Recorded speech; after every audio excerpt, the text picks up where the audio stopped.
So really quick introductions. My name is Kelsey Nager. I'll be the panelist, or I'll be the moderator for today's panel. I'm a USD Torero and I work in the Career Development Center currently, working with employers to get them on campus or virtually for career fairs, info sessions, these types of events, and also interview days. So really excited to be here today, and I will pass it off to my colleague Sue.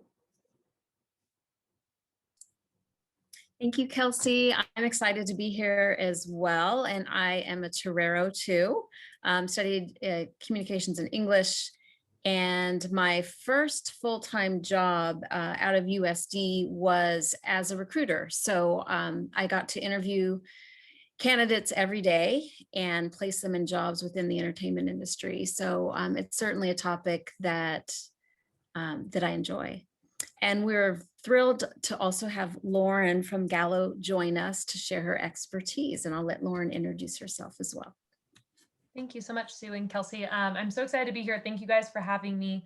Like I said, my name is Lauren Thrall, and I'm the sales recruiting manager for E&J Gallo Winery. I'm not a Torero, unfortunately. I wish I was. I graduated from the University of Arizona. Don't tell anyone that I said that. They would not be happy about that.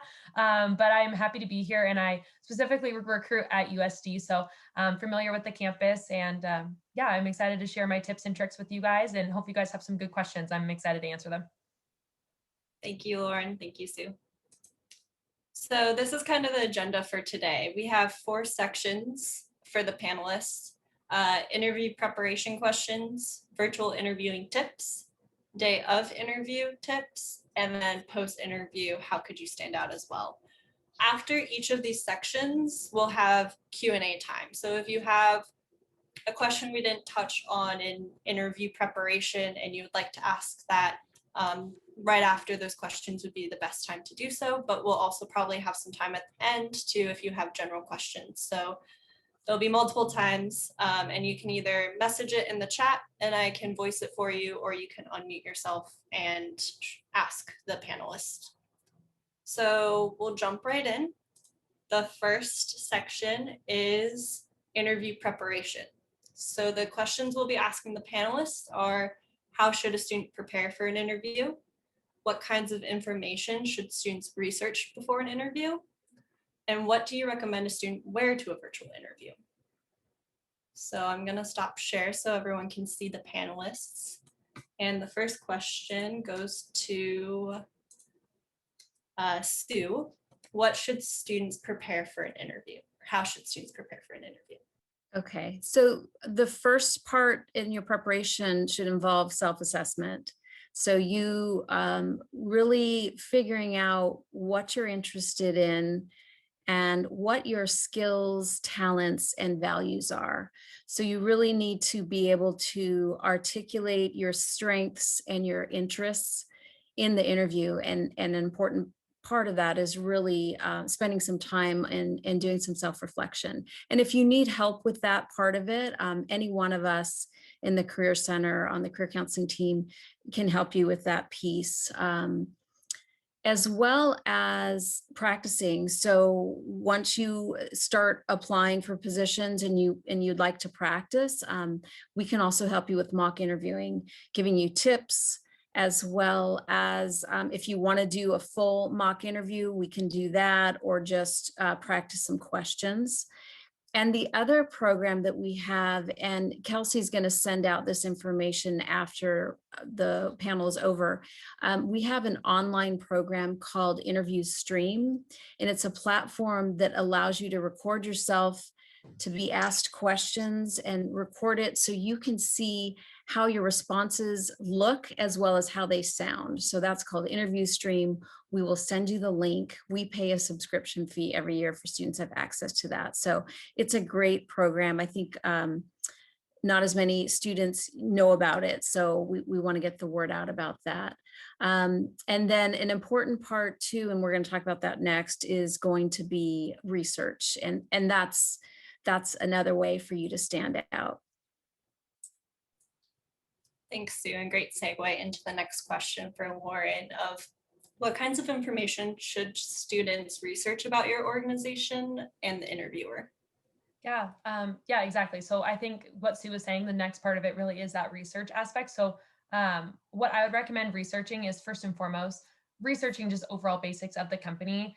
What do they do? What is their mission? What are their values? And that's a good time to kind of reflect back on what Sue was saying as well, is when you're preparing for the interview, reflecting on what you're looking for specifically with a company. Do your strengths, do your values, is what you're looking for aligning with that company? And you'll find that out through all of your research that you'll be doing, kind of just on the website, and any additional um, affiliate websites. I would say like Glassdoor, Fairy Godboss, any of those websites that you're able to utilize to get a well-rounded view of the company will be very beneficial.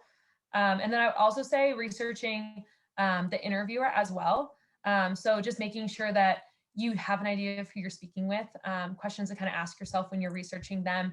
If you can't find them on their website, looking them up on LinkedIn. How long have they worked for the company? What different roles have they had? Have they seen growth throughout the time with the company? And then that's a great way to segue into your questions during the interview, and kind of tailoring a few of those to asking the interviewer as well, to show that you've done research background. Thank you, Lauren. I loved the search them on LinkedIn and what aspects of the interviewer you should also interview, or you should look at too. Thank you. The next question is for both of you. What do you recommend a student wear to a virtual interview? I can go first. Yeah, go ahead, Lauren. I was gonna say, I always just tell people to dress nicer than they think they need to dress. Like dress up for the interview, because you can never take away that first impression. So I always think that dressing just to the nines, dress like you're applying to be their boss. That's what I always just tell people as a general advice. I would say utilizing any of the Career Center's different. I believe you guys do have a Pinterest. Is that what you guys have? Utilize Pinterest Yeah. for opportunities to look at that, and for examples on what to wear. You can also Googling what to wear to an interview.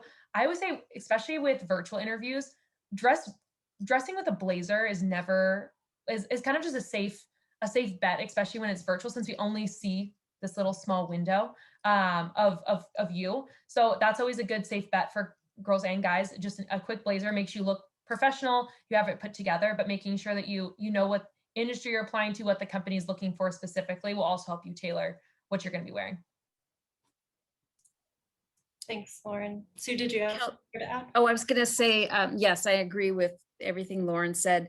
Kelsey, on the links you're sending out, do we have a Pinterest link on there? If not, I can, yes. Okay. So you all will get our Pinterest link, and it just shows samples of different interviewing attire, from business casual to business professional, just to give you some ideas. Thank you. Yes, so I will be sending out the Pinterest link after, so don't worry, you don't have to go searching for it right now. I'll send out and follow up. Great. Okay, so that concludes the interview preparation questions that we had. Did any students have any additional questions that they would like to ask the panelists? And feel free to type it or put it or unmute yourself and ask.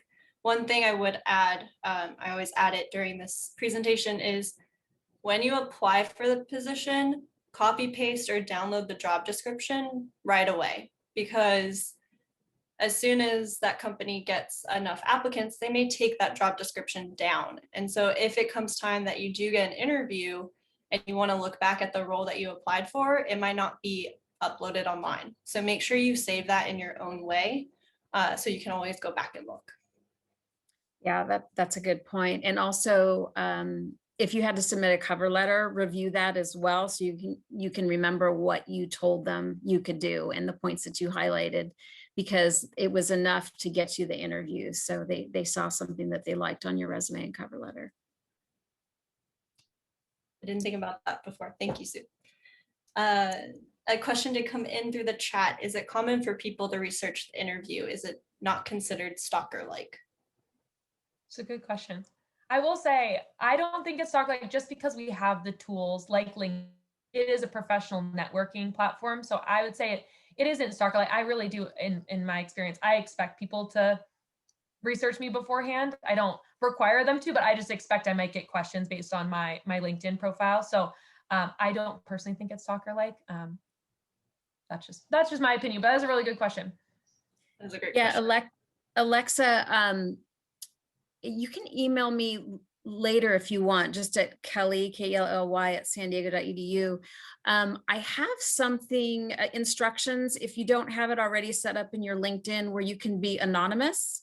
So if you are stalking Lauren because you want to interview with Gallo and you know she's going to interview you, she won't be able to see that you were looking at her LinkedIn profile. So if that makes you feel more comfortable, I have that privacy setting set up on my LinkedIn. So that might make you more comfortable, but you might, on the LinkedIn profile, you might find something that you have in common. Maybe it's a USD alum, or you were involved in the same club or things like that. So it's a way for you to build rapport if you do see something in your research about them.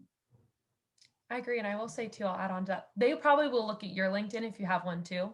So you'll probably see them if they don't have it hidden, their name might pop up on yours as well. So just a thing to keep in mind. Yeah, good point. And also, and Lauren, I'm curious to know, besides LinkedIn, do you ever look for candidates' other social media? Like, do you look for them on Facebook or Instagram?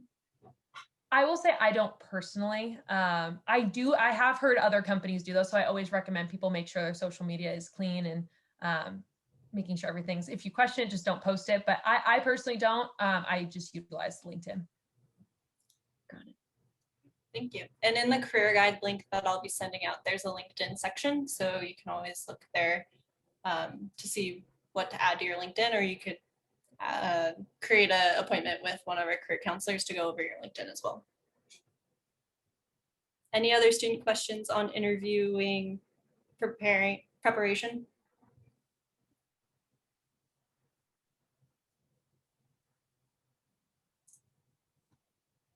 Okay. So we're gonna move on to the next section, and remember, there's always time for questions later. So if something pops into your head, you can always chat it and I'll ask it. So the next section is virtual interview tips. So the questions we'll be asking the panelists are, what are technical tips you'd recommend for virtual interviewing? What tips do you have about body language and eye contact and limiting distractions? And then how early should one log on to a virtual interview? So if there's more questions you're thinking of, think of them and we can ask them at the end of these three. The first question goes to Lauren. What are technical tips you'd recommend for virtual interviews? Yeah, I would say the main ones, and these ones are probably really basic, but just making sure you are, and I know it's a question in a second, but going on ahead of time, just to make sure you're testing your connection. When it has the option, like test audio, test video, and it like shows you like when you're speaking, like if the barring up, the little things are lighting up, only test that, because a lot of times when people put headphones on or anything, sometimes a lot of platforms don't connect, and that's when you get a lot of the audio problems. And you guys are probably pros at this now, but always just something to test out, especially if you're using a platform you're not familiar with, if it is something the company is sending to you. On-screen appearance, I would say just making sure, just a technical thing to be aware of is just making sure that you have a clean background. There's nothing happening in the background. Just making sure that everything nice and clean. And then overall, I would just say, like, for generic technical tips, if there is a technical problem and you have someone's email, I would say if you aren't getting on to the interview, or something weird happens and no one shows up within the first 5 minutes or so, if you have a recruiter's number you can call, or the person you're interviewing with, just sending them an email and making sure you have the right link, they're on the right platform, the time's correct. I would say over communicate in that, just wait, because sometimes it might be a glitch and someone thinks someone missed an interview or whatever it may be. So I'd say over communicate on that end if there is any technical issues that you question at all. Great tips. Thank you, Lauren. I think that don't have a fear of reaching out if you are having technical issues is a great point. And maybe even have Zoom, or if it's a Zoom interview, have that downloaded on your phone just in case as a backup. Yeah. Perfect.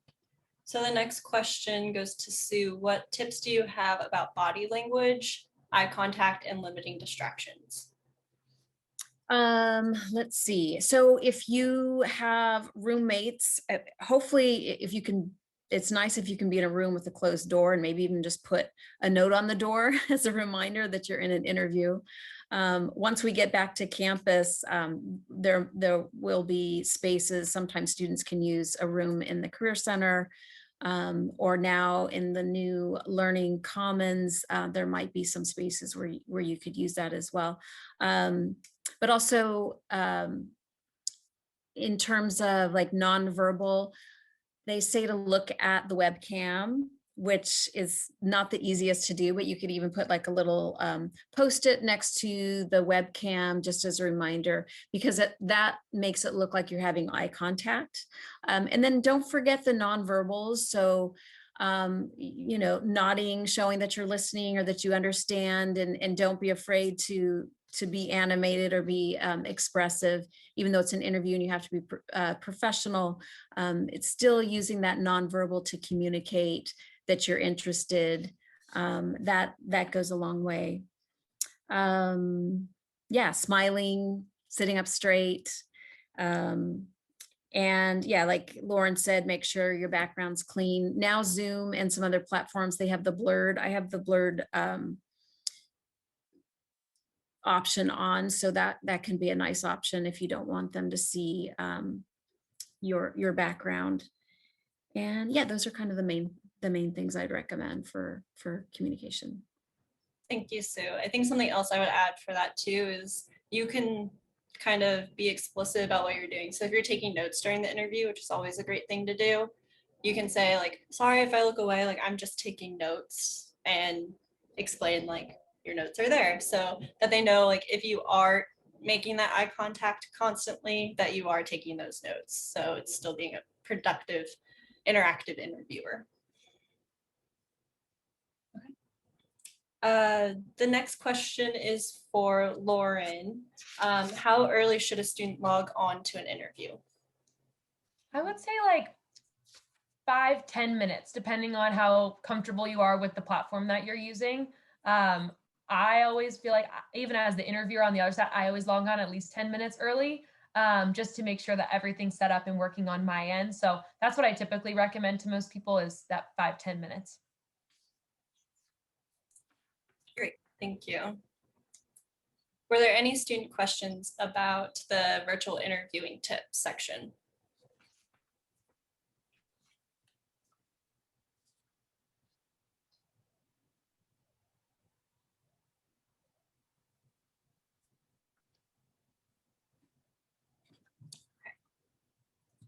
Again, feel free to type it if you think of something, and I can bring it into the next section.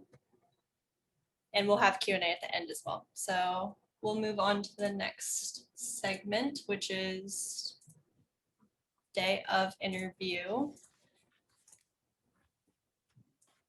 So the questions we'll be asking the panelists during this section are, how does a student make a strong first impression? Do you have, or how do you answer behavioral interview questions, and what are they? What are some of the most common questions you ask during an interview? And what are good questions for students to ask during an interview to the interviewer? So the first question goes to both of you. How does a student make a strong first impression during an interview?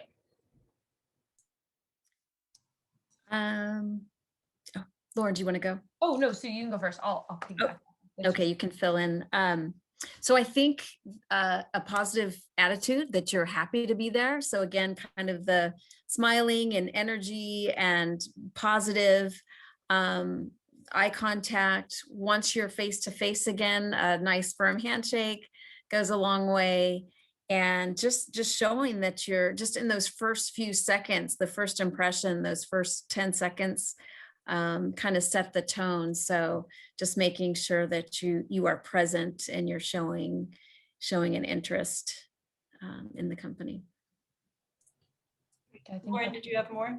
No, I was gonna say, I agree with everything Sue said. I think, yeah, piggybacking off what she said, like, yeah, going in with that, obviously virtually, but going in with it being very, like, speaking very clearly, being confident what you're saying, goes a long way. And then, of course, starting off with a strong elevator pitch and really hook them and get them excited to find out more about you. Don't reveal it all in that first answer, but getting them excited, be like, oh, wow, okay, I need to ask them some more questions to get to know them. So I think that with that positive attitude, going in excited to learn about the company is a great way to have a strong first impression.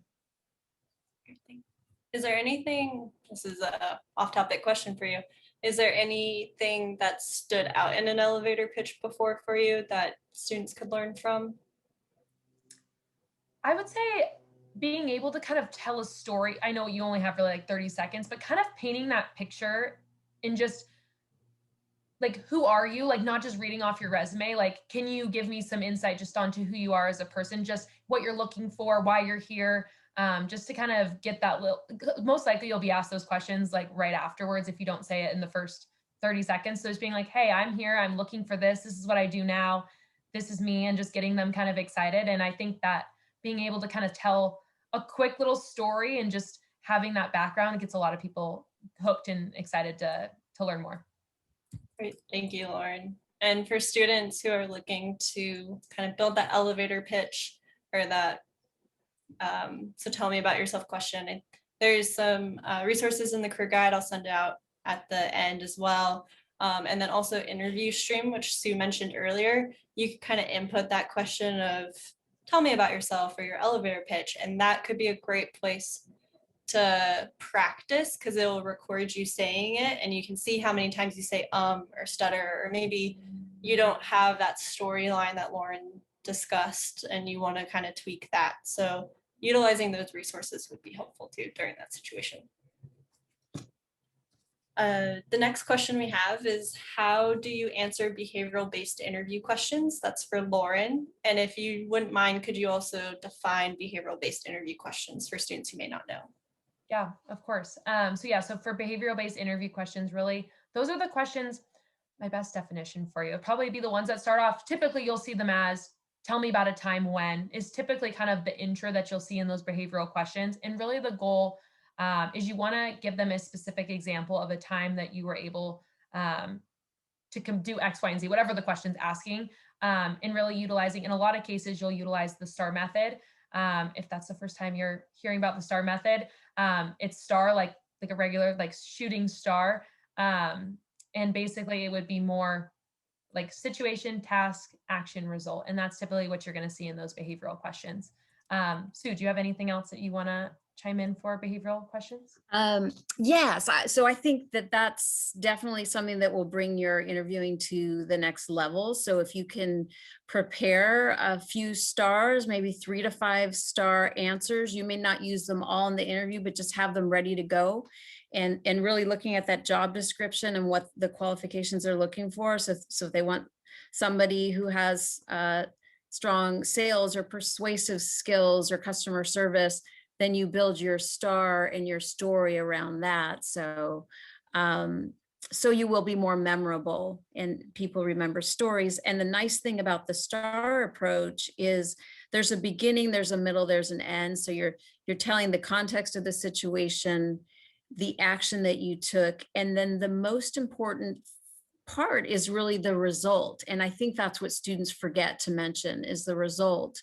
So what was the result of your action? Did you increase membership in the club that you were involved in? Or did you calm down an angry customer? Or did you get positive feedback from a supervisor from the way that you handled a situation? So don't sell yourself short and make sure you mention that result. And it doesn't have to be a grand example, but just something that's showing your accomplishments. And anytime you can quantify it using numbers or percentages, if you can, if that's relevant, that also makes your statements more powerful. And in the career guide that Kelsey's sending out, we have a few pages on behavioral interviews and some samples of how to create your STAR approach. But if you meet with one of us, that's definitely something we can work on with you. There's a question in chat that relates to behavioral questions, so I'm going to ask it now. Are the behavioral questions typically more personal or more professional?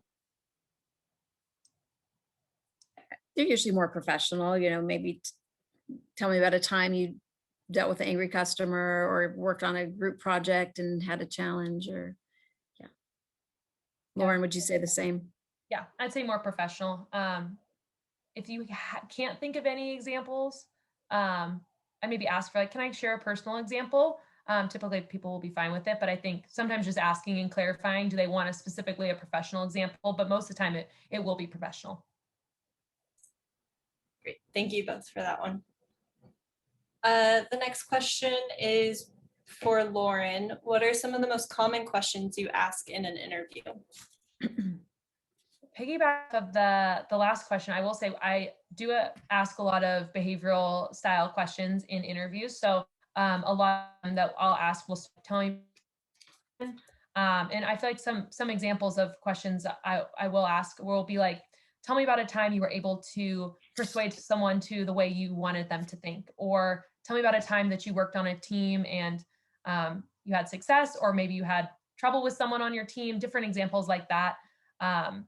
Specifically, I would, when you're looking through job descriptions, kind of looking roughly at when they look for different qualifications, take a look at that. And a lot of times recruiters will be asking you questions where they're able to identify those qualifications. So a lot of times, like if you see like you need to be organized, I bet you'll be asked a question like, how do you keep yourself organized when you have so much going on with school and your different organizations? And they're looking for things that are in that job posting. So a good way to kind of get a sneak peek into the interview is, like Sue had mentioned and Kelsey had mentioned as well, making sure you save the job posting, take a look at that. What are they asking for? And that's kind of a good way to get some common questions out of the way. Thank you, Lauren. Yeah, that's something I know when I was graduating senior and applying to internships and jobs, I usually took the job description and put it into a Word document. And then under each task, I would write, when did I do this type of task? Did I do it at this internship I had, or was it this group project? And then I would kind of clump them together and make star answers from those. So I was prepared for, okay, if they ask this type of question, I can use one of these two examples. So that would be a really great idea to kind of practice those and write them out or speak them out beforehand too, so you can tell that story.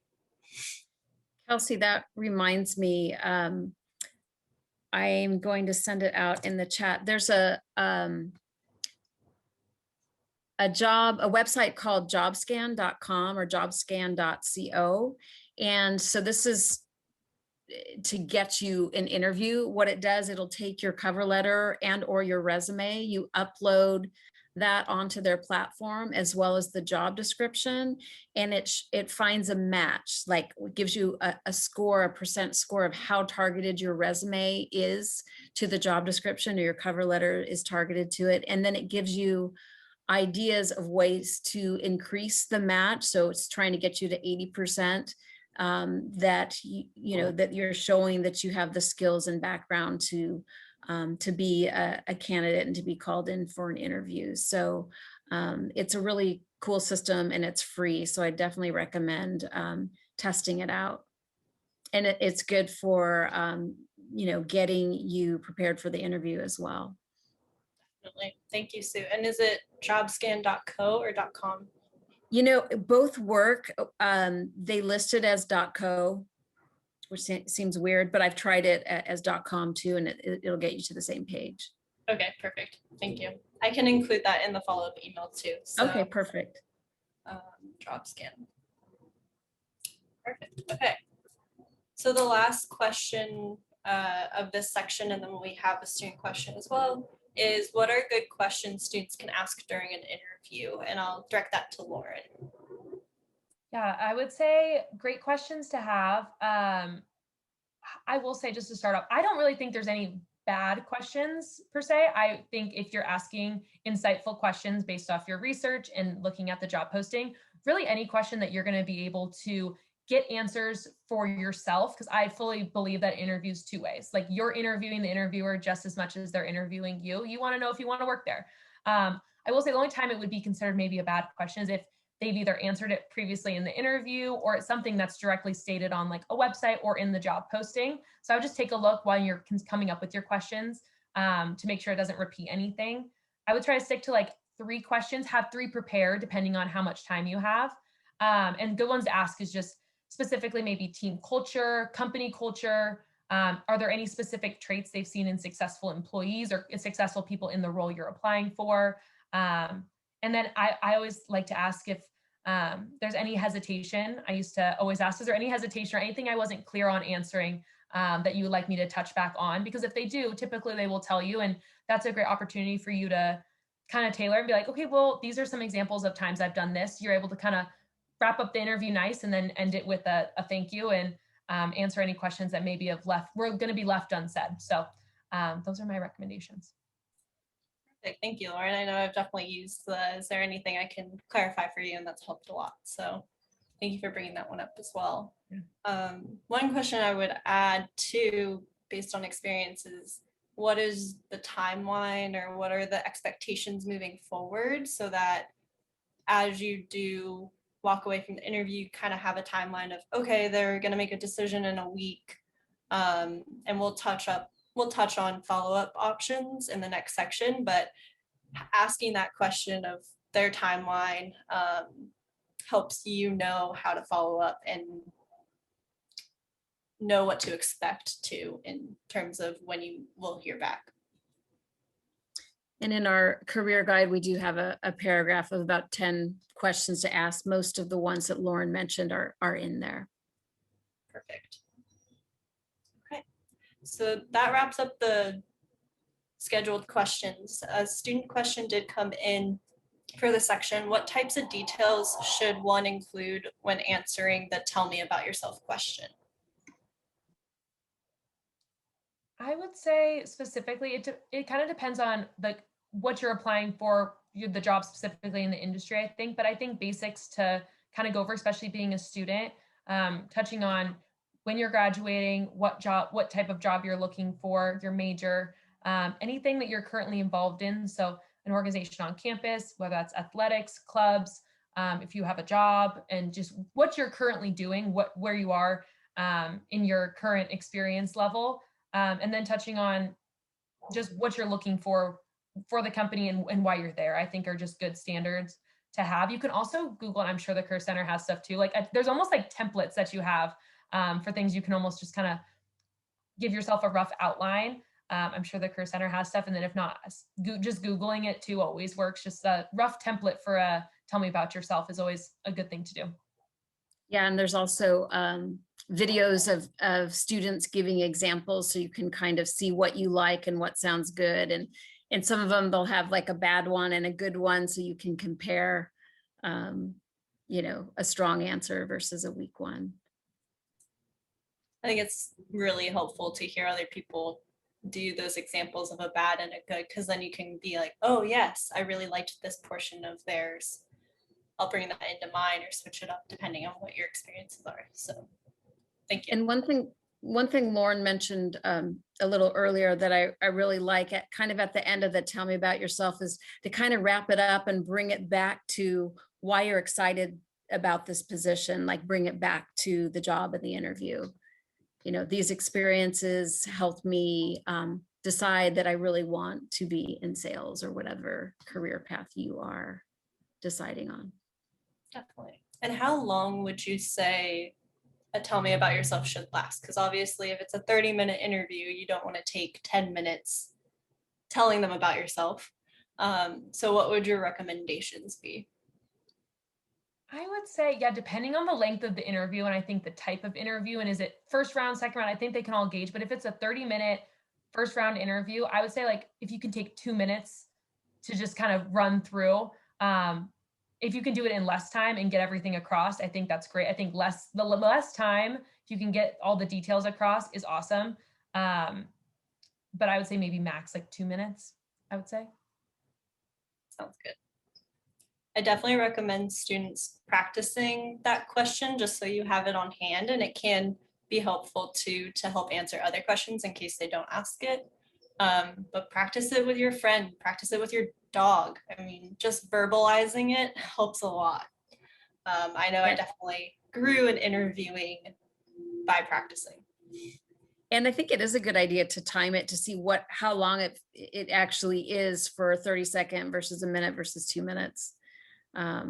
because I think you can get a lot in a short period of time. And like Lauren said, probably the shorter or a little bit more concise, the better. Definitely. Okay, there were no other questions asked, so let's move on to the final section and then we'll have more general Q&A at the end. So I'll share screen to share the questions again. So the last section we're going to do today is called post-interview. The questions we'll be asking are how important is a thank you note? Is an email okay?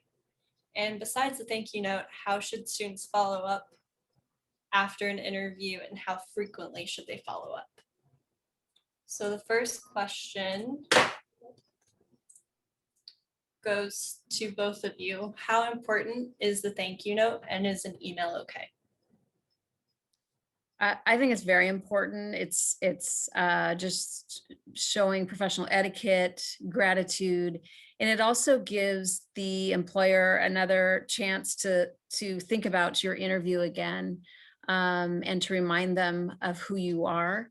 And try to do it within the 24 hours of the interview, and definitely email is okay. Some people do both. I'm not sure what Lauren thinks about that, but sometimes it's nice to get an email thank you quickly, and then sometimes some follow up with a letter or even a handwritten note, which isn't quite as common now as it was back in the day. But and I would be curious to hear from Lauren what percent of your candidates actually send you a thank you?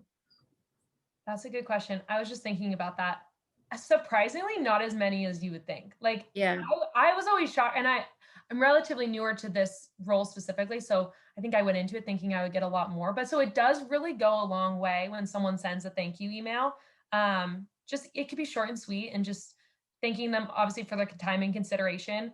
I will say for a sales position, it's always good to kind of close them in the thank you note and reiterating. I mean, every job, but specifically sales. If you're applying for a sales position, I always recommend people be like, I want this job. This is why I want it. This is why I'd be a great fit. Let's do the next interview, and really kind of close them on it, because that really shows that sales initiative. No, that doesn't relate to everyone, but just really emphasizing, obviously, that you're thankful for them meeting with you. And then anything that you can kind of tie back from the interview itself, anything that stood out to you, just to make sure that they kind of knew you were listening, and it meant a lot. It really goes a long way.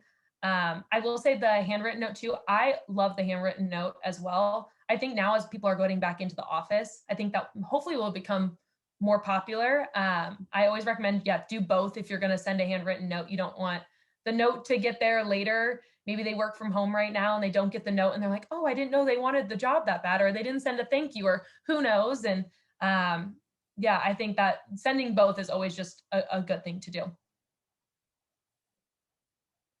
And we do have samples in our career guide. Everything's in our career guide. So definitely make sure you keep that link handy when you get it. Definitely. And I know I've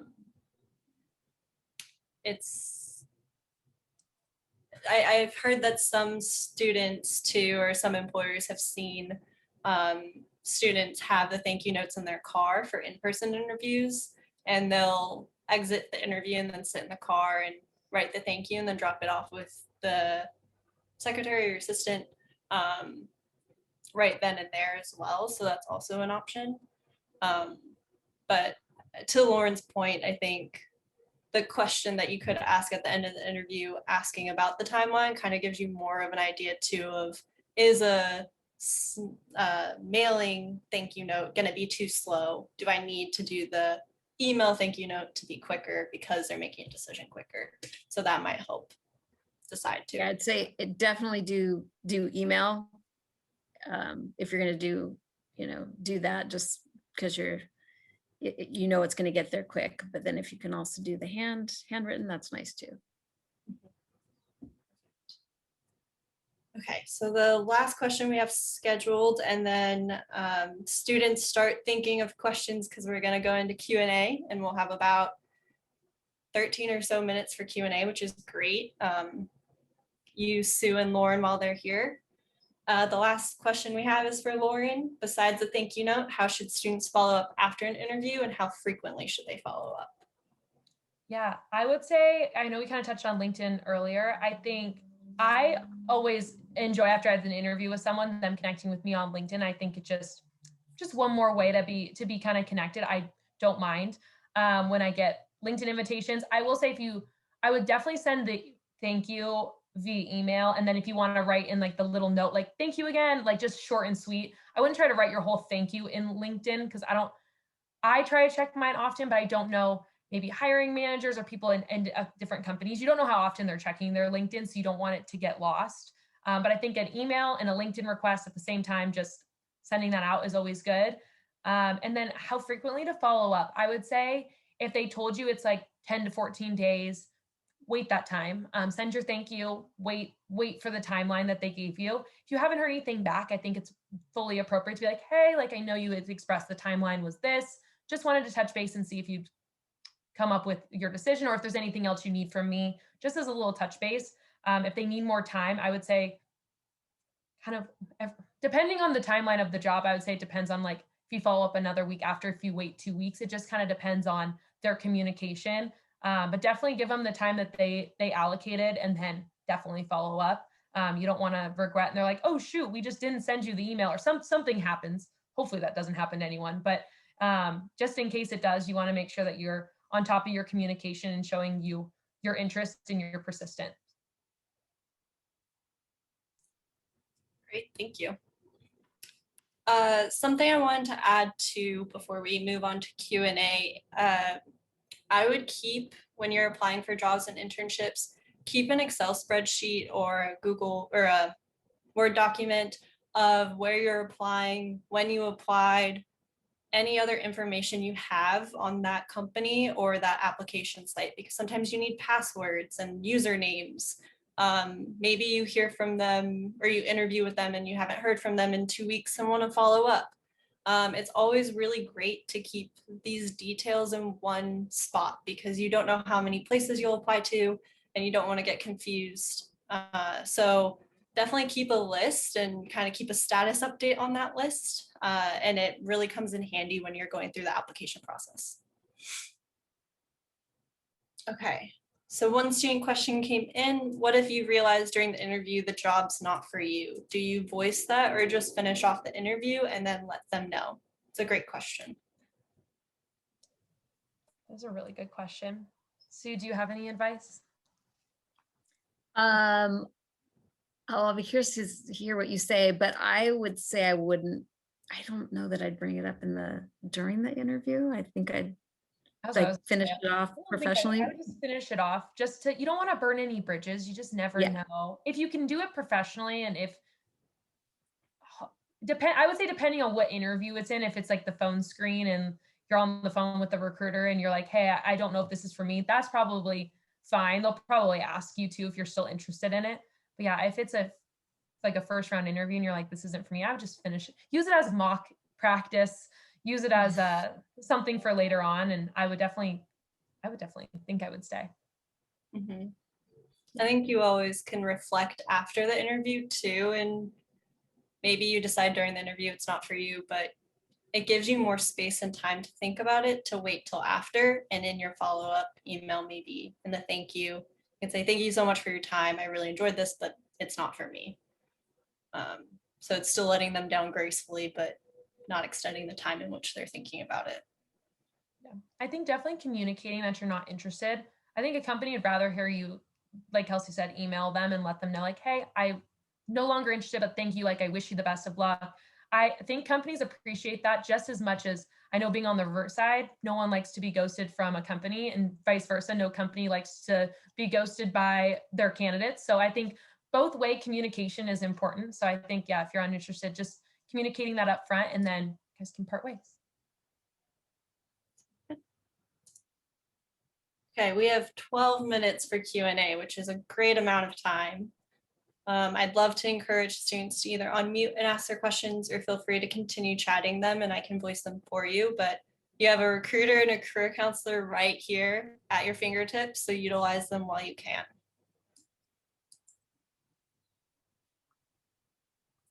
Another question came in. If you're applying to other companies and are waiting for them to let you know about the job, how do you make time? If you get a job offer and you're not ready to make a decision because you're waiting for other offers? Does not clarify, but let's go with that for now. And if the student would like to clarify that question, feel free to do so in the chat and I can correct it. I think you can, depending on their timeline, you can tell them you're very interested and excited about the opportunity and that you have been interviewing. And if you need another week or two to make your decision, that can be okay.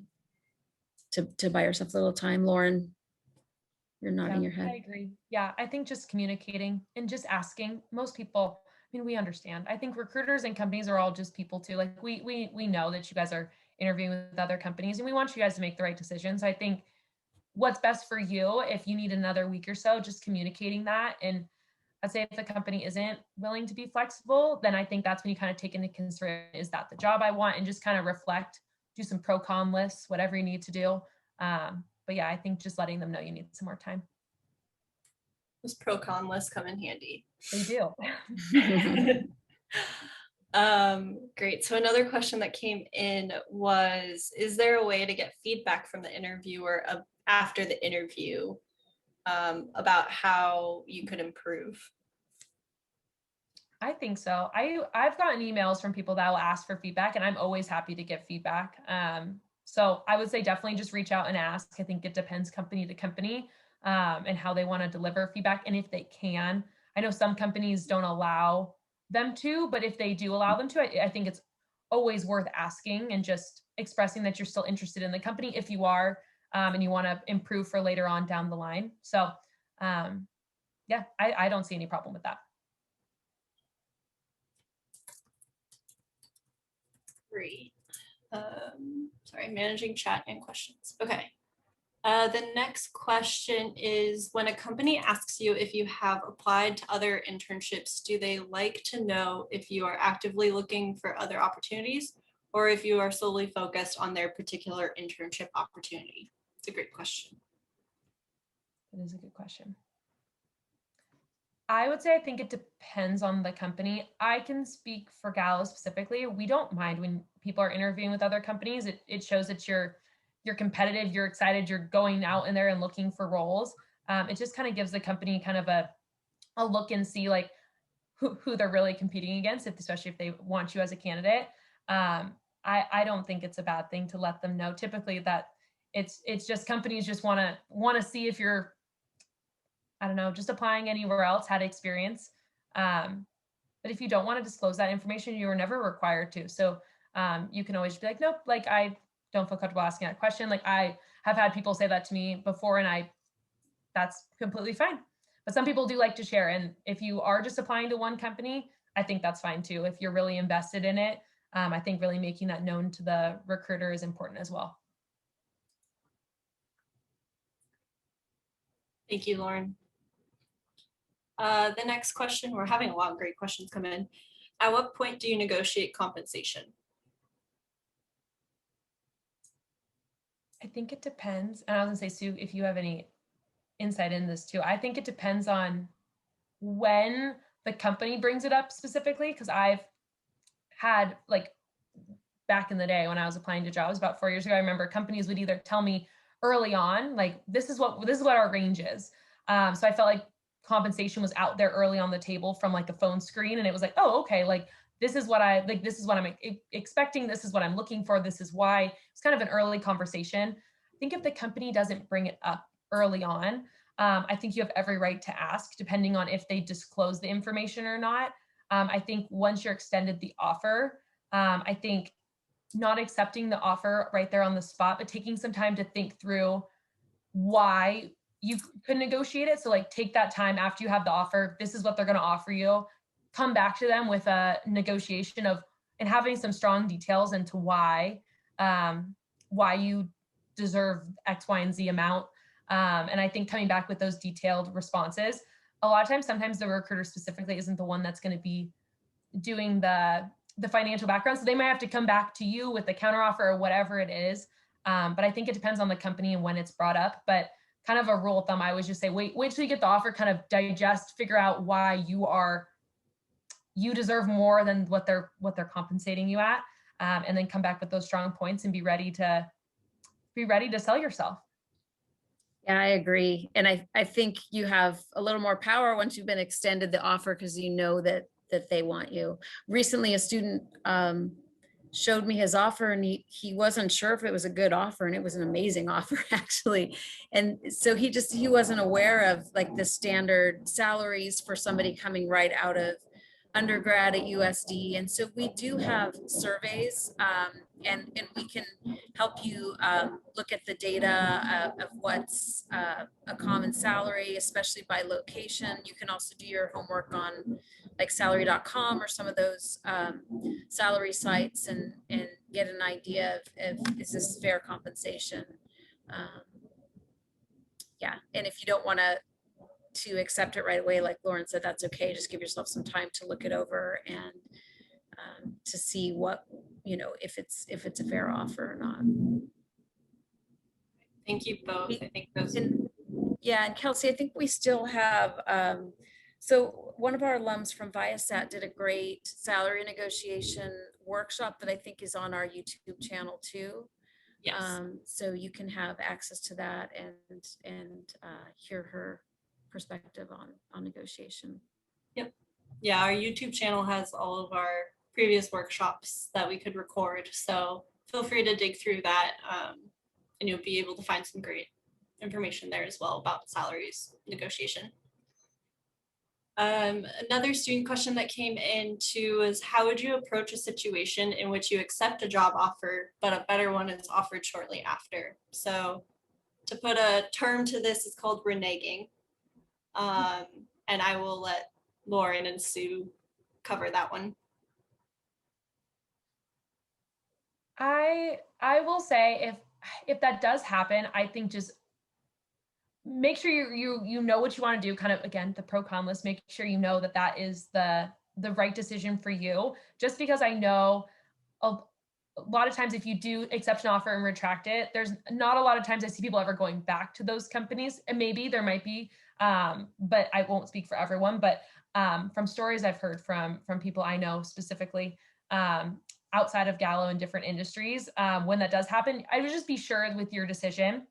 And then I would give either the recruiter you worked with a call, or just someone, if you have been communicating with them and you have accepted an offer, I think always a phone call and just kind of giving them the backstory on what's happening, and then sending an email over with the formal retraction of your offer, and just really being as understanding, being like, hey, like this is why, like, I appreciate your time, and just being really, I'm trying to think of a better word, but really handling it gracefully, I would say. And I think every company would be understanding of it. I would just be sure you're set with your decision, especially if it is a better offer, because you don't want to regret anything, or I don't know. That's just my random advice.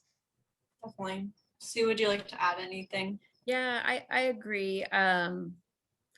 It's hard from both sides. I put myself in the recruiter's shoes, and we don't like it when students renege, but if they got like their dream offer from the career counselor side, it's like, oh, maybe it's something that you need to consider. But as Lauren said earlier, just don't burn any bridges, and be as professional and kind of open and honest as you can.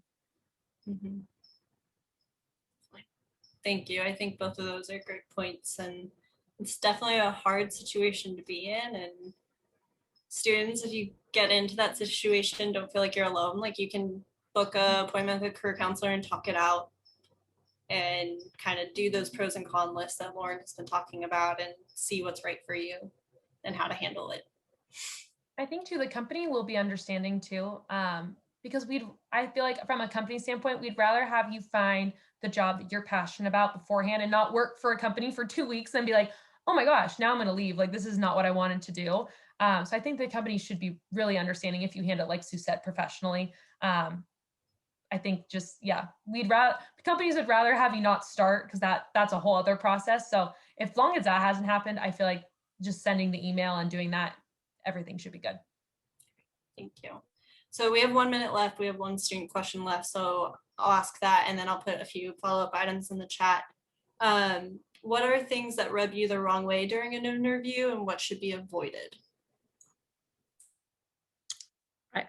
The first thing that comes to my mind is rambling on and not making a point. That's so hard to sit through an interview if your answer is going on too long. So that's my pet peeve. I will echo Sue. That's also my pet peeve. I've asked like 2 questions in an interview before, and I was like, well, that didn't go anywhere. So yeah, having a point, less is more. I would say if you can keep your answers to 90 seconds or less, that's with the point. If it's going on and there's still more points to be made, that's great. But I would say less is more. Okay, great. So Great I want to be mindful of time. Thank you, students, for all of your questions. I hope that this event was helpful for you.